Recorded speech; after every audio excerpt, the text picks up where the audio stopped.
Salam, kami dari kelompok 16 akan memaparkan materi mengenai obat vincristine dengan golongan agen kemoterapeutik.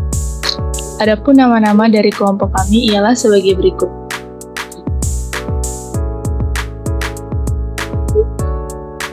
Untuk materi yang pertama mengenai definisi dari obat vincristine akan dijelaskan oleh teman kami.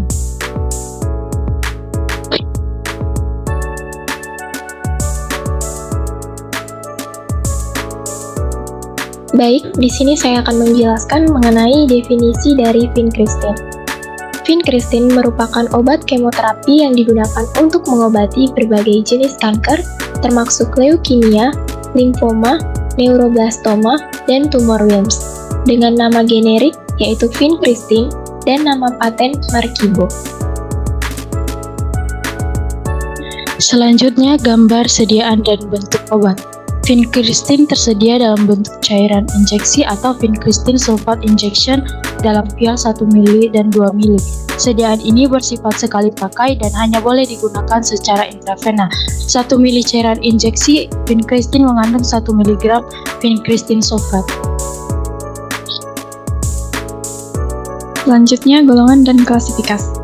Obat vincristine termasuk dalam agen kemoterapeutik, yaitu antineoplastik dan termasuk dalam golongan inhibitor mitosis atau mitotic inhibitor. Agen yang diperoleh dari tumbuhan tingkat tinggi yang memiliki aktivitas sitostatik atau antineoplastik yang terbukti. Vincristine termasuk dalam kategori alkaloid vinca, golongan obat yang berfungsi menghambat pembelahan sel secara tepat.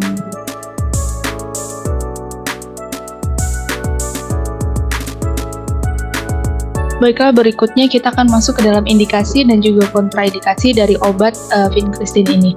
Yang pertama adalah indikasinya.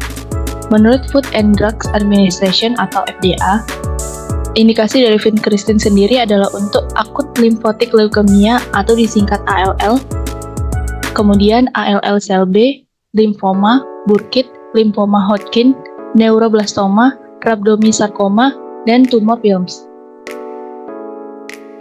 Kemudian adapun kontraindikasi dari pemberian vincristine ini adalah pasien dengan kondisi berikut. Yang pertama adalah pasien dengan sindrom Charcot-Marie-Tooth atau HMSN tipe 1, kemudian pasien dengan riwayat hipersensitivitas terhadap obat alkaloid vinca, kemudian pasien dengan riwayat poliomyelitis saat kecil, pasien dengan radioterapi area abdomen atau HEPAR, kemudian pada pasien dengan pemberian secara intratekal karena dapat menyebabkan kematian. Vincristine dapat menyebabkan efek samping yang jarang diketahui atau tidak sering terjadi, seperti reaksi alergi atau hipersensitivitas, kebocoran obat ke jaringan sekitar atau ekstravasasi, pusing, penglihatan buram, gangguan ginjal, penumpukan cairan di paru-paru, radang pankreas, kanker baru yang disebabkan lagi karena penggunaan obat yang terlalu sering, detak jantung jadi tidak teratur. Saat gangguan ginjal mengonsumsi vincristine akan susah untuk menjadi urin, oleh karena itu penyesuaian dosis vincristine umumnya tidak diperlukan pada pasien dengan gangguan ginjal. Pemberian vincristine pada wanita hamil dapat menyebabkan kerusakan pada janin. Namun demikian perlu dicatat bahwa vincristine dapat menyebabkan neurotoksitas. Karena itu untuk penggunaan vincristine harus tetap dalam pengawasan ketat karena termasuk di dalam obat keras. Baik, sekarang kita lanjutkan pada farmakokinetik dan juga farmakodinamik pada obat vincristine. Yang pertama itu farmakokinetik. Farmakokinetik terbagi 4. Yang pertama absorpsi, kedua distribusi, ketiga metabolisme, dan keempat eliminasi. Farmakokinetik pada vincristine ketika absorpsi dia akan diberikan secara intravena karena tidak diserap dengan baik secara oral. Kemudian untuk distribusinya sendiri, setelah diberikan melalui intravena, dia akan didistribusikan ke jaringan tubuh. Obat ini memiliki volume distribusi yang besar dan terutama terakumulasi dalam jaringan, terutama di hati, ginjal, dan sumsum tulang belakang. Kemudian, vincristine dimetabolisme di hati oleh enzim sitokrom menjadi metabolit yang lebih aktif dan toksik.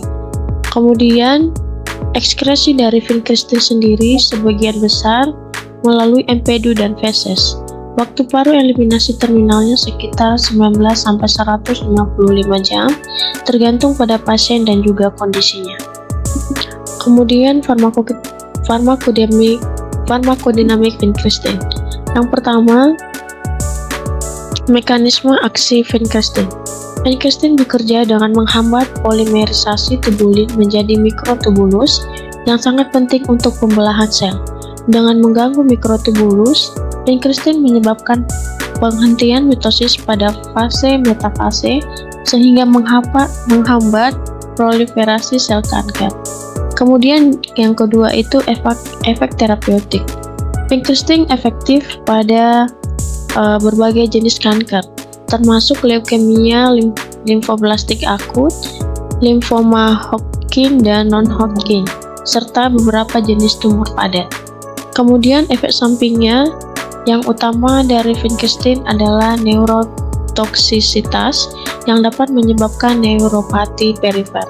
Efek samping lain termasuk konstipasi, alopecia, dan mielosupresi.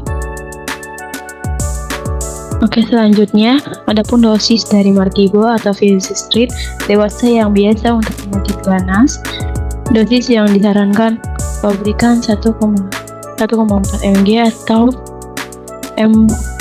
M2 LV selama 1 menit sekali seminggu. Dosis Markibo dewasa biasa untuk tumor padat. Dosis yang disarankan pabrikan itu 1,4 mg per M2 LV selama 1 menit sekali seminggu. Dosis Markibo pediatrik biasa untuk penyakit ganas kurang dari 18 tahun dan kurang dari sama dengan 10 kg. Dosis awal 0,05 mg per kg LV selama 1 menit seminggu sekali. Dosis maksimum 2 mg per M2 LV selama 1 menit sekali seminggu. Kurang dari 18 tahun dan lebih besar dari 10 kg sama dengan 1 hingga 2 mg per M2 LV selama 1 menit seminggu sekali. Dosis Markibo pediatrik biasa untuk tumor padat kurang dari 18 tahun dan kurang dari atau sama dengan 10 kg. Dosis awal sama dengan 0,05 mg per kg LV selama 1 menit seminggu sekali. Dosis maksimal 2 mg per M2 LV selama 1 menit sekali seminggu. Kurang 18 tahun dan lebih dari 10 kg sama dengan 1 hingga 2 mg LV selama 1 menit seminggu sekali. Nursing consideration atau pertimbangan keperawatan adalah rencana tindakan yang akan diberikan kepada klien sesuai dengan kebutuhannya. Salah satunya adalah pada pasien yang mengalami kanker dan hendak melakukan kemoterapi. Pasien yang akan menjalani kemoterapi ini tentunya akan memiliki efek samping pada dirinya, baik itu secara fisik maupun psikologis. Faktor psikologis yang sering terjadi pada pasien kemoterapi adalah perasaan cemas. Salah satu pertimbangan keperawatan yang harus diperhatikan pada pasien yang menjalani kemoterapi adalah kecemasan. Maka dari itu, sebagai pertimbangannya, perawat diharapkan mampu untuk membangun rasa optimisme pada pasien yang akan menjalani kemoterapi tersebut. Beberapa optimisme yang mempengaruhi adalah harga diri dan juga dukungan dari keluarga. Optimisme juga dapat menurunkan tingkat kecemasan dan depresi pada pasien kanker, dapat membuat perubahan perilaku, dan meningkatkan kegigihan dalam melaksanakan pengobatan seperti menjalani kemoterapi karena pasien dapat menyesuaikan diri dengan kondisi tubuhnya. Selanjutnya, indeks keamanan kehamilan. Obat vincristine dapat menyebabkan toksisitas pada janin jika diberikan pada wanita hamil. Sampai saat ini belum ada penelitian yang memadai dan terkontrol yang menggunakan vincristine pada wanita hamil, dan obat ini harus digunakan selama kehamilan hanya dalam situasi yang mengancam jiwa atau penyakit parah yang tidak dapat menggunakan obat yang lebih aman atau tidak efektif. Perempuan yang berpotensi untuk melahirkan anak harus disarankan untuk menghindari kehamilan saat menerima obat ini. Bila vincristine diberikan selama kehamilan atau pasien menjadi hamil saat menerima obat, pasien harus diberitahu tentang potensi bahaya pada janin. Oke, yang berikutnya special precaution. Special precaution yang digunakan saat memberikan obat vincristine yaitu yang pertama, memastikan adanya aliran darah kembali sebelum, selama, dan setelah pemberian vincristine. Karena vincristine bersifat vesicant, sangat penting untuk berhati-hati dalam memastikan penempatan jarum atau kateter yang benar sebelum dan selama infus IV untuk mencegah ekstravasasi. Yang kedua, memantau pasien secara terus-menerus untuk melihat tanda dan gejala ekstravasasi saat vincristine diberikan. Dalam kasus ekstravasasi, sangat penting untuk segera menghentikan dan memutuskan infus sambil membiarkan jarum atau kanola. Yang ketiga, menghindari penggunaan pompa infus untuk pemberian pasikan. Yang terakhir, mengedukasi pasien tentang pencegahan dan deteksi ekstravasasi. Baiklah, mungkin itu saja yang dapat kami jelaskan dari kelompok 16. Sekian dari kami, terima kasih. Salam, Tuhan Yesus memberkati.